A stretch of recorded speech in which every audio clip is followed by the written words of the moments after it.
Καλημέρα σας. Χαίρετε. Τι θαύματα έχετε κάνει μέχρι τώρα?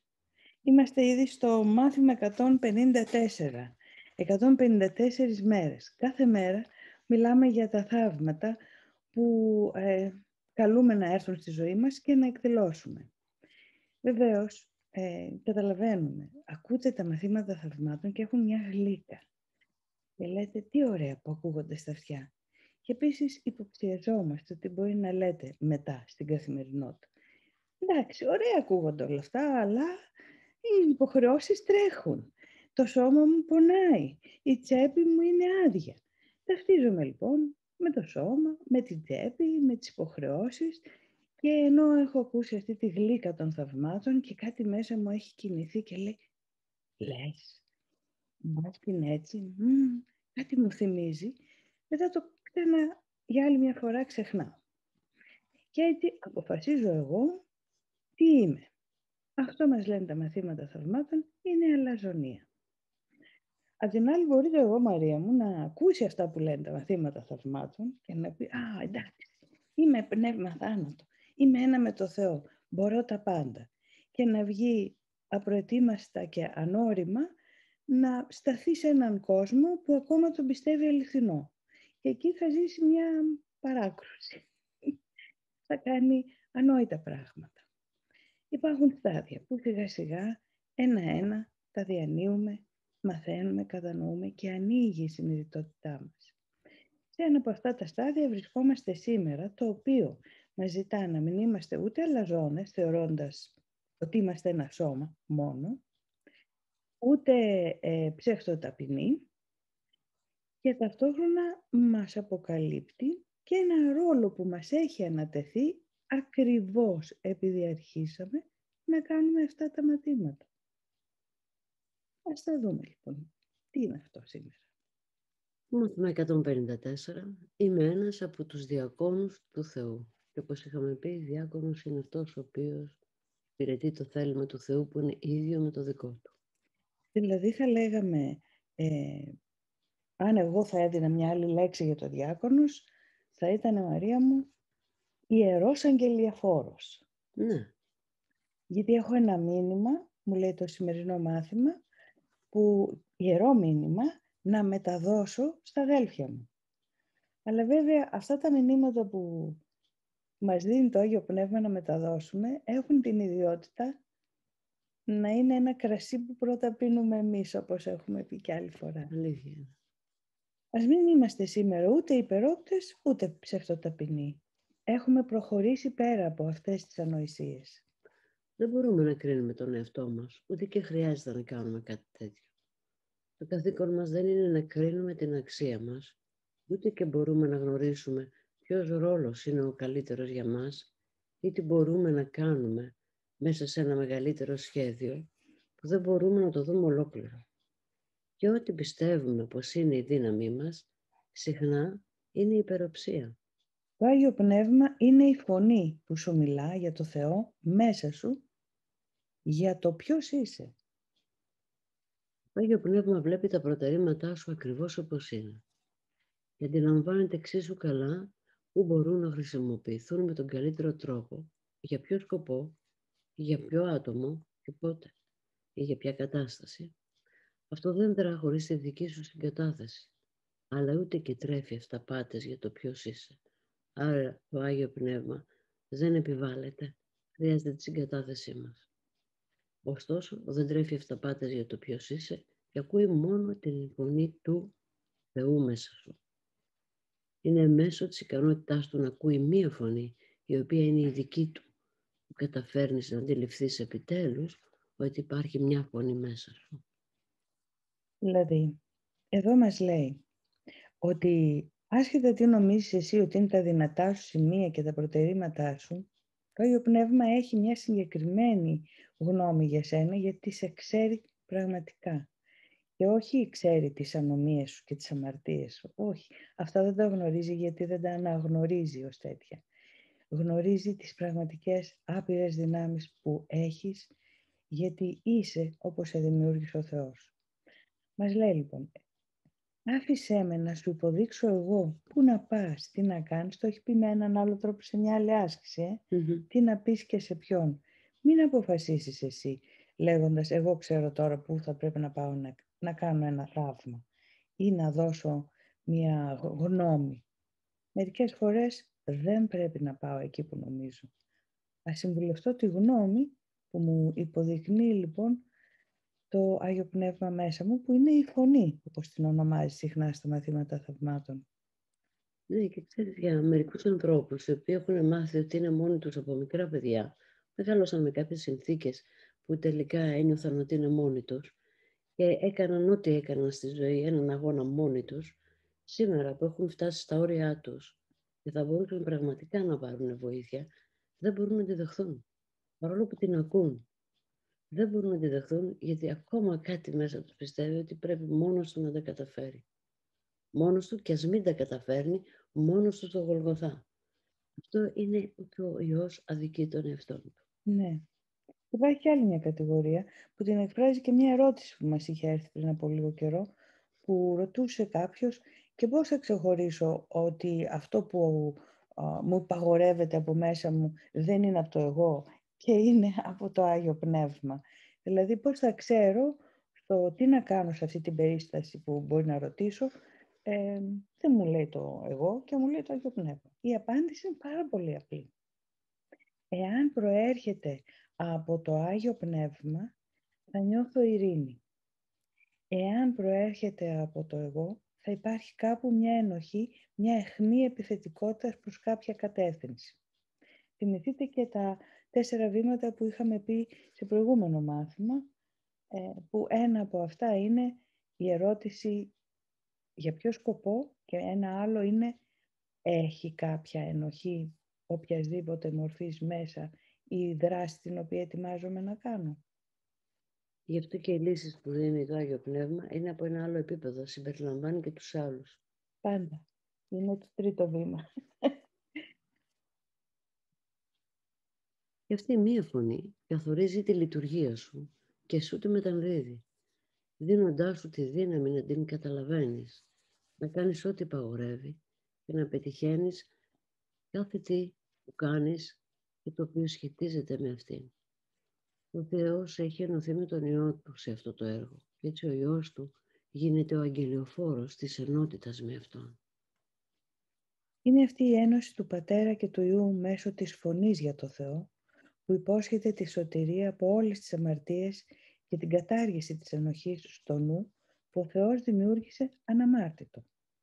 Τώρα αυτός ο νους αρχίζει να αντιλαμβάνεται και πάλι ποιος τον δημιούργησε και τη διαρκή ένωσή του με Αυτόν. Η κατάργηση της ενοχής στο νου. Είναι πάρα πολύ σημαντικό αυτό. Γιατί καθώς προσπαθούμε μόνοι μας να βρούμε λύσεις σε διάφορα πράγματα, υποχρεωτικά εξαιρούμε κάποιους για να μπορέσουμε να ισορροπήσουμε εμείς. Και αυτό προκαλεί ενοχή. Άρα πρέπει να ζητήσουμε βοήθεια για να βρούμε μια καλύτερη λύση, έναν καλύτερο τρόπο. Πώς ισορροπούμε εξαιρώντας? Στην πραγματικότητα δεν ισορροπούμε, απλώς αμυνόμαστε εναντίον της αίσθησης ότι ο άλλος θα με βλάψει ή η τάδε κατάσταση με βλάπτει. Ή αυτός φταίει. Ή και αυτός φταίει. Να. Εγώ πίνω πρώτα το κρασί που κερνάω. Αυτή η έκφραση που λέμε κάθε τόσο. Ναι. Υπάρχει μια βασική διαφορά στο ρόλο των αγγελιεφόρων του ουρανού, η οποία τους ξεχωρίζει από τους αγγελιεφόρους που διορίζει ο κόσμος. Τα μηνύματα που διανέμουν προορίζονται πρώτα για αυτούς και μόνο στο βαθμό που μπορούν να τα δεχθούν οι ίδιοι είναι ικανοί να τα πάνε πιο πέρα και να τα δώσουν παντού όπου προορίζονται. Όμοια με τους αγγελιεφόρους της γης, οι αγγελιεφόροι του Θεού δεν έγραψαν οι ίδιοι τα μηνύματα που φέρνουν, ωστόσο οι αγγελιεφόροι του Θεού γίνονται οι πρώτοι αληθινοί παραλήπτες αυτών των μηνυμάτων και έτσι ωφελούνται από το κάθε μήνυμα που δίνουν. Ο δότης και ο λήπτης είναι ο ίδιος. Είσαι πρόθυμος να λάβεις τα μηνύματα του Θεού, διότι αγγελιοφόρος του γίνεσαι. Έχεις διοριστεί τώρα και ωστόσο περιμένεις και δεν δίνεις τα μηνύματα που έχεις λάβει. Έτσι δεν ξέρεις, ακόμα δεν ξέρεις ότι είναι δικά σου και δεν τα αναγνωρίζεις. Εσύ που είσαι τώρα ο αγγελιοφόρος του Θεού, λάβε τα μηνύματά του, διότι αυτό αποτελεί μέρος του ρόλου που σου έχει ανατεθεί. Ο Θεός δεν έχει παραλείψει να σου προσφέρει ό,τι χρειάζεσαι. Και αυτό που σου έχει προσφέρει έχει γίνει αποδεκτό από το Άγιο Πνεύμα μέσα μας. Ωστόσο, ένα άλλο μέρος του έργου που σου έχει ανατεθεί πρέπει ακόμα να επιτευχθεί, διότι πρέπει να συγκατατεθείς κι εσύ. Το Άγιο Πνεύμα που έχει λάβει για σένα τα μηνύματα του Θεού, θα ήθελε να τα λάβεις κι εσύ επίσης, διότι έτσι ταυτίζεσαι με αυτό και ζητάς ό,τι είναι δικό σου. Πρακτική εφαρμογή. Αυτή είναι η ένωση που επιχειρούμε να αναγνωρίσουμε σήμερα. Δεν θα επιδιώξουμε να κρατήσουμε το νου μας μακριά από το Άγιο Πνεύμα, το οποίο μιλά για μας, διότι δεν είναι παρά η φωνή μας που ακούμε, καθώς τρέφουμε την προσοχή μας σε αυτό. Μου μιλάει ο εαυτός μου, όχι ο ταυτισμένος με το εγώ, να μην γίνει σύγχυση εδώ. Μου μιλάει η φωνή μου, άρα εγώ είμαι πλήρως αφυπνισμένη αυτή τη στιγμή. Όχι. Ένα μέρος του εαυτού μου διδάσκει το άλλο μέρος να θυμηθεί ποιος είναι. Να το διευκρινίζουμε αυτό, μην πάει κάποιος στο άλλο άκρο και πάθει ένα είδος μεγαλομανίας. Ναι, ότι ακούει κάποια φωνή ή αρχίζει και ακούει φωνές. Και αυτό είναι τελείως άλλο επίσης. Είναι νόσος. Σωστά. Υπάρχει μία διευκρίνηση. Η φωνή του Αγίου Πνεύματος, η οποία δεν είναι οπωσδήποτε φωνή στα αυτιά. Είναι μία αίσθηση. Μία ιδιαίτερη αίσθηση, σαν διαίσθηση. Κάτι που σε παρακινεί. Πολύ ήσυχα και πολύ ειρηνικά. Αυτό λοιπόν χρειάζεται τη φωνή μας, ώστε να μπορεί να μιλά μέσα από μας. Χρειάζεται τα χέρια μας για να κρατούν τα μηνύματά του και να τα δίνουν σε εκείνους που έχει ορίσει. Χρειάζεται τα πόδια μας για να μας φέρει εκεί που θέλει, ώστε εκείνοι που περιμένουν στη δυστυχία να μπορέσουν επιτέλους να ελευθερωθούν. Και χρειάζεται το θέλημά μας ενωμένο με το δικό του, ώστε να μπορέσουμε να είμαστε οι αληθινοί παραλήπτες των δώρων που δίνει. Βλέπουμε εδώ ότι δίνει και έναν τελείως διαφορετικό σκοπό στο σώμα. Ενώ το σώμα μοιάζει ότι μπορεί και να αγκαλιάζει και να επιτίθεται, γιατί το χρησιμοποιούμε και για τους δύο σκοπούς που είναι αλληλοσυγκρουόμενοι. Εδώ μας λέει ότι το σώμα θα χρησιμοποιηθεί μόνο για το σκοπό του μοιράσματος. Ας μάθουμε μόνο αυτό το μάθημα για σήμερα. Δεν θα αναγνωρίσουμε ότι λαμβάνουμε μέχρι να το δώσουμε. Να είσαι σίγουρος γι' αυτό όμως. Θα λάβεις 1000 θαύματα και μετά θα λάβεις 1000 ακόμα, αλλά δεν θα γνωρίζεις ότι ο ίδιος ο Θεός δεν έχει αφήσει κανένα δώρο που να μην σου έχει ήδη δώσει, ούτε έχει αρνηθεί έστω και την παραμικρή ευλογία για τον Υιό Του. Το μάθημά μας για σήμερα λοιπόν είναι: Είμαι ένας από τους διακόνους του Θεού και είμαι ευγνώμων. Ξέρω τον τρόπο με τον οποίο να αναγνωρίσω ότι είμαι ελεύθερος. Ο κόσμος εξαφανίζεται σιγά σιγά καθώς φωτίζουμε το νου μας και συνειδητοποιούμε ότι αυτά τα Άγια Λόγια είναι αληθινά. Είναι το μήνυμα που μας στέλνεται σήμερα από τον Δημιουργό μας. Τώρα δείχνουμε πως αυτό το μήνυμα έχει αλλάξει τη γνώμη μας για τον εαυτό μας και για το ποια είναι η λειτουργία μας. Να πούμε λοιπόν, όταν λέει ότι είμαι ένας από τους διακόνους του Θεού, στην ουσία εδώ, καθώς διαβάσαμε το μάθημα, εννοεί είμαι ένας αγγελιαφόρος του Θεού και μεταφέρω τα χαρμόσυνα νέα Του παντού μέσω του τρόπου που στέκομαι στην κάθε στιγμή, που αντιδρώ, που σκέπτομαι, που μιλώ. Έτσι μεταδίδω ένα μήνυμα. Αλλά πρώτα το έχω λάβει εγώ. Αν δηλαδή θέλω σε αυτούς που θα συναντήσω σήμερα να προσφέρω ειρήνη, χρειάζεται να έχω συντονιστεί με την ειρήνη μέσα μου, έτσι ώστε και ας μην μιλήσω και χωρίς να μιλήσω, να μεταδίδω αυτή την αγαθοποιώ ενέργεια με το βλέμμα μου, με την κίνησή μου. Έτσι γίνομαι διάκονος του Θεού, δηλαδή υπηρετώ αυτόν τον ιερό σκοπό. Είχε και μια ερώτηση βέβαια η Μαρία. Η Μέρη. Πού να πάω? Ρωτάω το Άγιο Πνεύμα, αλλά δεν βρίσκω, δεν είναι ξεκάθαρο. Ρωτάω για τόπο. Πρέπει να φύγω από εδώ και δεν με νοιάζει που θα ζήσω. Απλά θέλω να πάω εκεί που θα με στείλει, γιατί εκεί θα είναι το καλύτερο για μένα. Αν περιμένεις να σου πει αγαπητή Μέρη το Άγιο Πνεύμα πήγαινε στην Καρδαμίλη ή στο Παρίσι, θα περιμένεις για πάντα. Δεν πρόκειται να σου πει κάτι που αφορά τον εξωτερικό κόσμο. Δεν λειτουργεί έτσι. Αλλά καταλαβαίνουμε ότι είναι δύσκολο να κατανοήσετε το τι εννοούν τα μαθήματα θαυμάτων. Σιγά σιγά θα το κατανοήσουμε περισσότερο. Εν προκειμένου λοιπόν, τι χρειάζεται να ζητήσει η Μέρη από το Άγιο Πνεύμα. Όχι πες μου πού να πάω με την έννοια μιας γεωγραφικής θέσης, αλλά βοήθησέ με να έχω ειρήνη όπου κι αν είμαι. Είτε μείνω εδώ, είτε πάω στη διπλανή γειτονιά, είτε στην άλλη άκρη του κόσμου. Αυτό είναι το αίτημα και σε αυτό θα σου απαντήσει οπωσδήποτε. Τι λέτε, Μαρία? Γιατί μπορεί όταν ρωτάμε το Άγιο Πνεύμα να έχουμε και μία άποψη. Ας πούμε εδώ η άποψη είναι ότι πρέπει να φύγω από εδώ που είμαι. Από τη στιγμή λοιπόν που έχω ένα πρέσβο να φύγω από εδώ που είμαι, περιμένω να μου πει και πού όλο θέλει να πάω, σε ποιο χωριό, σε ποια πόλη. Σαν να πρέπει να πάω εκεί για να γίνω εκεί ευτυχισμένη. Σημαίνει όμως ότι έχω ήδη μία θέση ότι πρέπει να φύγω από εδώ.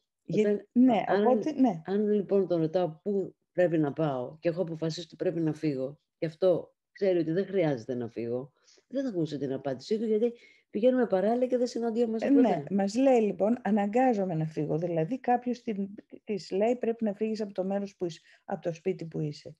Μια χαρά. Το θέμα είναι να φύγω από την εσωτερική θέση που λέει ότι είμαι ταραγμένη.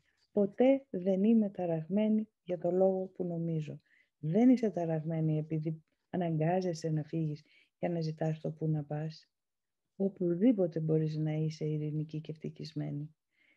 Και αν εξωτερικές συνθήκες σε αναγκάζουν να μετακομίσεις, κάντο.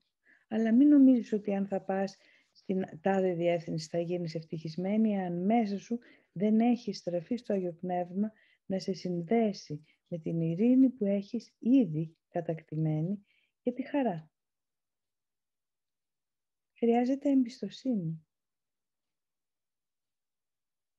Τι θαύματα μπορώ να απαριθμίσω, ρωτάει η Κόνη. Θαύματα λοιπόν είναι η αλλαγή στην αντίληψη. Τι αλλαγές έχω κάνει στην αντίληψή μου. Τι αλλαγές έχω κάνει στις πεποιθήσεις μου για τη ζωή που ζω, για το ρόλο μου, για τους ρόλους μου. Οπότε τι αλλαγές έχω κάνει εξαιτίας αυτής της αλλαγής στο νου μου στις σχέσεις μου. Αυτό είναι το ένα. Και συμπτώματα τέτοια, θαυματουργά, είναι να έχει μειωθεί η επιθετικότητά μου. Αντί να επιτίθεμαι, να συγχωρώ. Να έχω εκφράσει καλοσυνάτη στάση μέσα μου και έξω μου πολύ πιο συνειδητά και πολύ πιο συχνά. Αυτά είναι τα θαύματα στην πράξη. Η αγαθότητα. Άλλο ένα σχόλιο από κάποιον που λέει ότι η Βέρα, ότι αναρωτήθηκα κι εγώ, λέει, αν θα φύγω ή θα μείνω, τελικά ένιωσα ειρήνη και χαρά εδώ που είμαι, οπότε παρέμεινα και ναι, μια χαρά είναι έτσι. Σύμφωνοι? Νικολέτα, συμβαίνει το εξής. Με την αιμονή μου να αλλάξει κάποιος άλλος, εμπλέκομαι διαρκώς στην ίδια φαγωμάρα. Να μην μπορώ να ξεφύγω. Μία απελπισία σου λέω. Έχεις το δίκιο. Άρα, μην επιχειρούμε να αλλάξουμε τον κόσμο έξω. Τα θαύματα γίνονται μέσα μας. Αλλάζοντας τη ματιά μας και τον εσωτερικό μας οδηγό, τότε ό,τι και αν γίνεται έξω, εμείς μπορούμε να έχουμε ειρήνη. Αυτή είναι η πρόκληση. Αυτή είναι η ευκαιρία. Να έχω ειρήνη ό,τι και αν γίνεται έξω. Μπορώ να παραιτηθώ από την άποψή μου πώς πρέπει να είναι ο άλλος και πώς πρέπει να φέρεται. Αυτό είναι η πρόκληση. Την απάντηση την έχει το Άγιο Πνεύμα. Τι του ζητάω? Πες μου τι να κάνω, πώς να φερθώ για να κάνω τον άλλον να φερθεί όπως θα ήθελα. Είμαι σε πλάνη και σε αδιέξοδο συνεχές. Ας του ζητήσω, πες μου πώς να σκεφτώ για να έχω ειρήνη. Αυτό μόνο. Μην ασχολείσαι με το έξω. Και η αλλαγή που θέλουμε να έχει ο άλλος είναι ακριβώς γιατί πιστεύουμε ότι με αυτόν τον τρόπο θα είναι καλό για αυτόν και για μας. Δηλαδή θα επέλθει ειρήνη στη σχέση. Και το ερώτημα είναι, πού ξέρεις τι χρειάζεται να αλλάξει ο άλλος και πού ξέρεις αν είναι κατάλληλος χρόνος για αυτόν τώρα. Ακόμα και αν είναι το παιδί μας αυτό. Συνεπώς ένα βήμα πίσω. Και να ρωτώ και να έχω υπομονή. Υπομονή. Πολύ ωραία η Άννα λέει, μη ζητάς να αλλάξεις τον κόσμο, αλλά διάλεξε να αλλάξεις το νου σου για τον κόσμο. Κεφάλαιο 21. Πάρα πολύ σωστά, Έτσι Άννα. είναι. Έτσι είναι. Απλά είναι καλό να έχει κανείς και κάποια επιχειρήματα λογικής πίσω από αυτό. να μην το πάρει σαν ζητάτο επειδή το λένε τα θαύματα, αλλά να κατανοήσει τη λογική, η οποία υπερβαίνει την καινή λογική του κόσμου. Να καταλάβει τη λογική για να υιοθετήσει την εισήγηση των θαυμάτων. Είναι σημαντικό αυτό. Ωραία. Ας εξασκηθούμε λοιπόν σήμερα δεχόμενοι ότι είμαστε οι αγγελιοφόροι του Θεού, ότι είμαστε οι αγγελιοφόροι της ειρήνης και ότι υπηρετούμε ένα θέλημα δεν είναι ξένο. Να λέμε ότι είναι του Θεού, εννοούμε ότι είναι το θέλημα της αγάπης μέσα μας και είμαστε αυτή η αγάπη. Άρα υπηρετούμε το θέλημά μας στην πραγματικότητα. Καθώς αφυπνιζόμαστε. Καλημέρα σε όλους. Χαίρετε.